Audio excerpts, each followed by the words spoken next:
বন্ধু-বান্ধৱীসকল, আপুনি সফল হ'ব খোজে নেকি বা জীৱনত আগবাঢ়িব খোজে নেকি?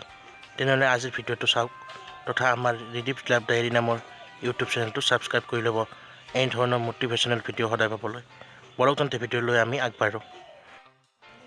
মানুহৰ জীৱনত সফল হোৱাৰ যিমান গুৰুত্ব, ঠিক সেইদৰে যদি আমি আধ্যাত্মিকতাৰ ওপৰত গুৰুত্ব দিওঁ, তেনেহ'লে আমি জীৱনত আৰু অধিক আগবাঢ়িব পাৰিম।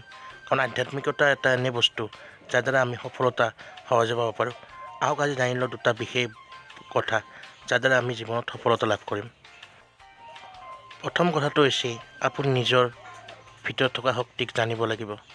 নিজৰ মাজতো যে আপোনাৰ একুৰা জুই আছে, সেই জুইক আপুনি জানিব লাগিব। যিকুৰা জুইৰ দ্বাৰা আপুনি নিজৰ আত্মবিশ্বাস বঢ়াব পাৰিব আৰু জীৱনত আগবাঢ়ি যাব পাৰিব। আপুনি সদায় নিজৰ শক্তিৰ দ্বাৰা মহিয়ান হ'ব লাগিব। কেতিয়াও আনৰ ওপৰত নিৰ্ভৰ কৰিব নোৱাৰে। এনে কৰিলে আপুনি এলেহুৱা হৈ যাব আৰু জীৱনত আগবাঢ়িব নোৱাৰিব। গতিকে নিজৰ মনৰ মাজত থকা শক্তিৰে আপুনি নিজকে শক্তিশালী কৰি তুলিব লাগিব।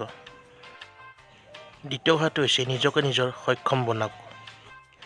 কাৰোবাক সহায় বনোৱাৰ বিপৰীতে নিজে ইমান শক্তিশালী হওক যে আপোনাৰ সহায় যাতে আনে ল'ব লগা হয়। আপুনি কিন্তু কাৰো পৰা সহায় নল'ব আৰু নিজে নিজৰ ভৰিত থিয় দিয়াটো সকলোতকৈ ডাঙৰ গুণ। যেতিয়া আপুনি দেখিব যে আপুনি কাৰো সহায় নোলোৱাকৈ নিজৰ ভৰিত থিয় হৈ জীৱনত আগবাঢ়ি যাব পাৰিছে বা সফল হৈছে, জানিব আপুনি জীৱনত মজবুত হৈ গৈ আছে।